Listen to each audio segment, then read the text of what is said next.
Here we go. What is going on? Cover One crew. Welcome back to the show. Chous back again with y'all.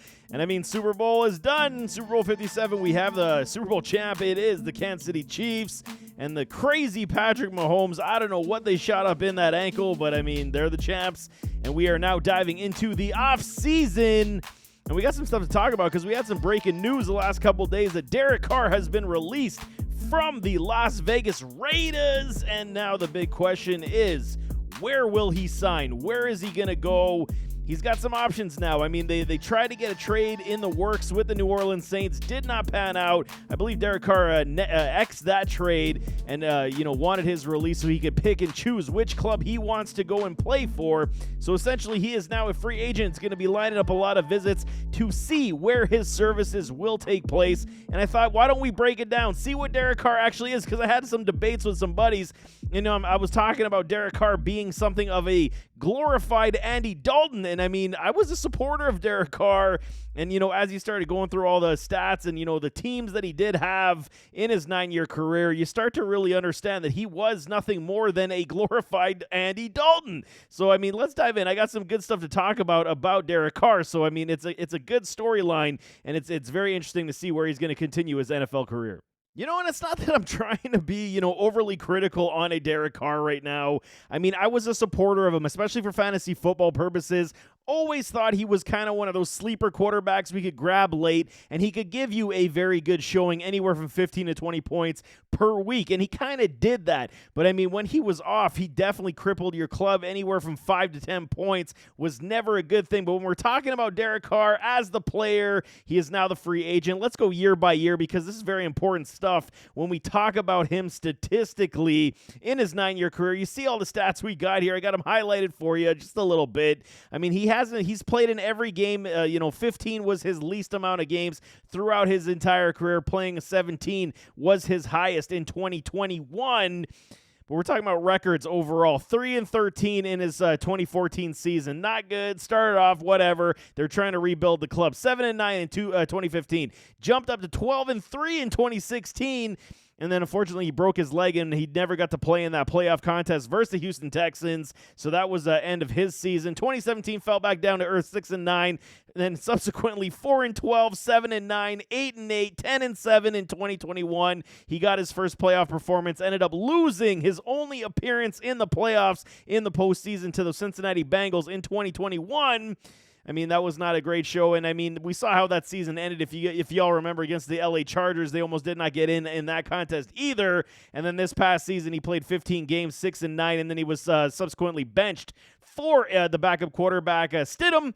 And it's not good. So, a lot of, analysts I'm already seeing are saying, they're kind of like in the direction that I was talking about, saying that we are supportive of a Derek Carr. And he's not a terrible quarterback, but is he, what people thought he was going to be? It is average to slightly above average at best overall for what he was able to do. And we see a lot of the excuses for what they're trying to say for Derek Carr, saying, he didn't have an offensive line. Well, I can rebut that right now. I mean, you look at the sacks that he has taken, 24, 31, 16, 20, 51 in 2018. Okay, that was the worst season he had statistically for an offensive line, not protecting him. 29, 26, then again, 2021, it jumped up to 40 sacks, and then again, this past year went back down to 27. So you can see he's relatively had decent protection in his entire playing career with the Las Vegas Raiders. But I mean, I always got to say the Raiders like that because, I mean, it's just the Raiders. Okay, whatever, we'll move on. But I mean, the argument can't be that it was just porous offensive line play, because it really wasn't. Statistics definitely show that.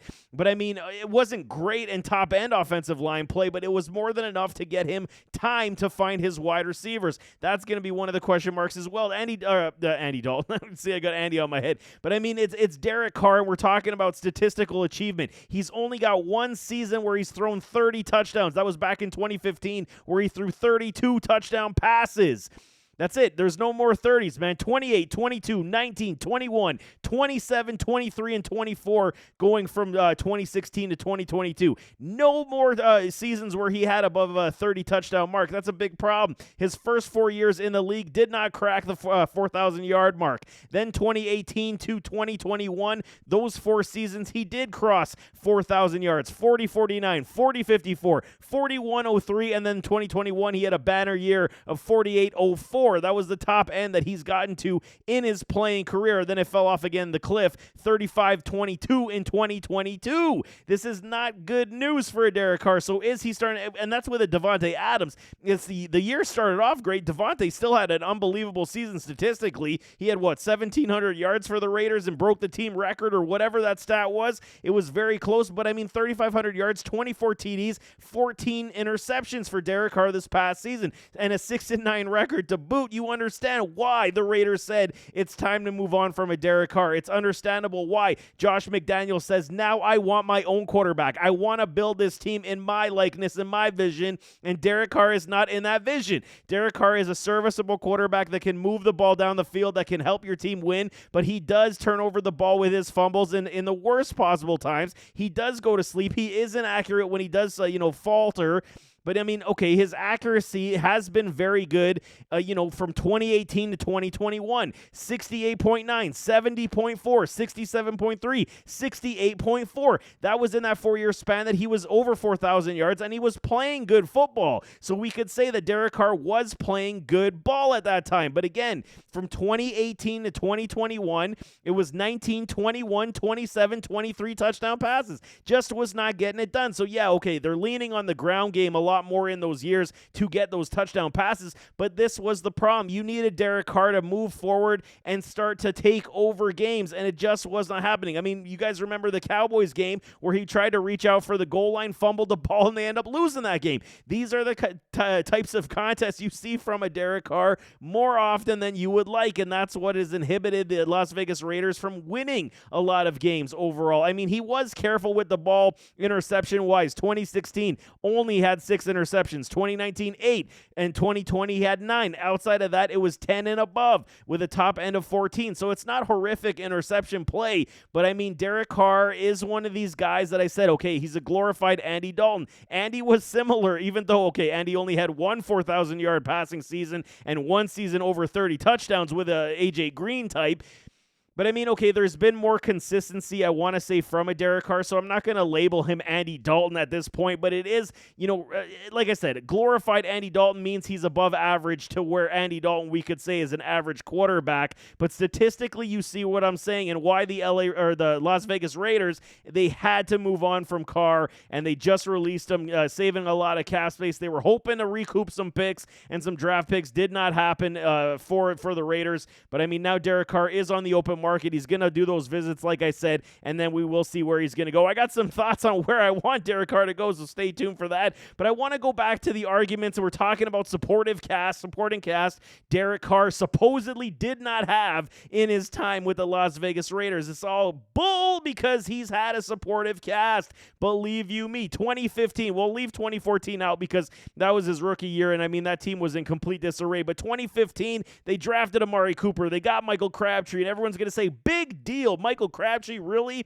Those 2 years in 2015 and 2016, what did I just say, man? In 2015, he had his highest touchdown productivity at 32, and then the following year at 28. He hasn't touched those numbers since 2015, 2016 when it comes to touchdown passes. Yes, his yardage increased, but Amari Cooper and Michael Crabtree were very good for a Derek Carr in this offense. No kidding about that. Like I said, 2016, they made the playoffs and went 12-3 with an Amari Cooper and a Michael Crabtree. So you can't tell me that. Both wide receivers, I believe one season, I believe it was 2016 year, they both had 1,000 yards, and in 2015, they almost both had 1,000 yards receiving, Cooper and Crabtree. So I'm telling y'all, man, this dynamic duo at that point was paying dividends for this Raiders offense and a Derek Carr. 2017 supportive cast, still Cooper, still Crabtree. They added Cordero Patterson and a Jared Cook. The offense looked good on paper, did not necessarily materialize overall in 2017 to the great levels they wanted to say. 6-9 again was the record, and the interceptions did increase while the sack productivity for the offensive line was good. It was only 20 sacks. So again, you can't tell me that Derek Carr was this, his brother like in Houston, where David Carr, where he was sacked like 50, 60 times, NFL record. Just wasn't the case for a Derek Carr with his time with the Raiders, man. We're talking 2018. Now they started kind of falling off the cliff. They were trying to, revamp and rebuild. Crabtree was now gone. They still had Amari Cooper. They added aging, back nine, Jordy Nelson. Jared Cook was still there, and they didn't have a lot of oomph in the run game. I mean, they flirted with the Marshawn Lynch, the Doug Martin, the patch-made solutions at the running back position, so it did not necessarily help what, the cause for Derek Carr. So it's not totally his fault that he didn't have a great run game, a great play-action pass. It was easy to scheme up against these Raiders in those years, and I completely understand why people will say that wasn't on Derek Carr's fault, or on Derek. It was not Derek Carr's fault, I should say. But I mean, it's true. And when you see aging wide receiver talent and the lack of great running back ability, you see what I'm talking about. But now we're saying 2019 to 2022 is where they started to kind of change things. Yes, it was the Gruden and Mike Mayock situation coming into the Raiders front office. I believe that was 2020, if I'm not mistaken. But I mean, no, Josh Jacobs was 2019, so they were there. Mayock and Gruden, they were there in 2019. So Josh Jacobs gets drafted by the Raiders. That was a big play. Finally get them a top-end running back that they can utilize. Darren Waller, Hunter Renfrow, Zay Jones. Not too bad. Everyone's going to say, well, Zay Jones wasn't that good with the Raiders. He truly wasn't. Had some splash plays here and there. He wasn't like this Jacksonville Jaguars Zay Jones. But I mean, he was serviceable as a secondary wide receiver. But the problem is they didn't have a true number one wideout. Darren Waller acted as that guy as the years did move on. 2020, Jacobs, Henry Ruggs, they drafted to give them more speed. It was looking good until the following year where he did get that horrific accident where now he's in prison. But I mean, Hunter Renfrow, Darren Waller, Zay Jones, Henry Ruggs, Josh Jacobs. You had a formidable offensive powerhouse that you were trying to build with the Raiders. And again, in 2020, we're talking about what Derek Carr was not able to do. Yes, he did increase his statistics to over 4,000 yards, and that was with the assistance of having a field burner like a Henry Ruggs on the field. But 2021, Ruggs again, Waller, Renfrow, Zay Jones, same cast of characters, and that's where we saw 4,800 yards for a Derek Carr. Still under the 30 touchdown mark, but we saw how good the running upside and the rushing upside was for the Raiders. They did get into the postseason, like I said, in that 2021 season, but then they faltered. They lost to the Bengals, and I mean, it was a one and done. That was the only playoff game that Derek Carr has played in his entire career with the Raiders, and it's 9 years. So you got to understand, it's frustration all around for the Raiders, and now we can say how mediocre is a Derek Carr, or is he average to above average? This past season, they said we're going to give one last kick at the can. Josh Jacobs, Devontae Adams, Darren Waller, Hunter Renfrow, Mac Hollins. Here's the problem with the 2022 season. Because you had Devontae Adams, he was an absolute baller. They started out the gates extremely strong. It was the old college Fresno connection that they did bring back. But Darren Waller dealt with injuries the entire season. Hunter Renfrow dealt with injuries the entire season. Mac Hollins was, a decent performer, but he's a secondary piece, was never going to take the top off of defenses. So, I mean, overall, and the defense was never really put together to help Derek Carr get more possessions in this offense in that 2022 season. And then he gets benched for a Jarrett Stidham, and basically the divorce was just happening right before our eyes at Week 15. But I mean, when we're talking about where he could land, let's talk some landing spots, because I got 3 teams that I'm thinking would fit him very well. Yes, we're looking at clubs that require a quarterback. There could be situations where we could see, a team that like the Houston Texans, the Indianapolis Colts, who could draft Bryce Young and CJ Stroud and maybe bring in a Derek Carr to kind of, be the mentor, but I highly doubt it at the price that he's likely going to covet. He wants to be the starting quarterback in this league. Let's start with these Carolina Panthers. He would have guys like DJ Moore, Terrace Marshall Jr., Laviska Shenault and a Chuba Hubbard. Yes, the running game is not going to be there, and they'll likely hit the draft for a running back. I believe the Panthers got pick 9. I'd have to double-check that, but they are in the top 10, so they're not going to be likely in the play to get a C.J. Stroud or a Bryce Young. And do they want to invest another high-end draft capital for a quarterback when you got a Matt Corral on the bench? This is kind of where I'm going with this one. If he does go to a Carolina Panthers, now led by Coach Frank Reich, they added Jim Caldwell as a special assistant. Good hire. I mean, the staff is very good and building in Carolina. They should be able to turn things around rather quickly, I want to say, if they do get somebody like a Derek Carr. Yes, you're going to have to add more pieces. The defense still is pretty good in Carolina. They got a stout D that they can continue to build from, but you need that quarterback. The Sam Darnold, Baker Mayfield experiments just did not work. They tried to make the patch-made solutions. Yes, Matt Corral, he went to the IR early, did not come back. So if we're still saying that, the Panthers may flirt with the opportunity of saying Matt Corral could be potentially the future quarterback of this team, who better than to learn from than a guy like a Derek Carr, who is a good, savvy veteran, a good leader, and can show a Matt Corral some things, because I'm still not out on the wagon of Corral. I think he can be a good quarterback, but if you put a Derek Carr here, I think you're very similar to what the Raiders were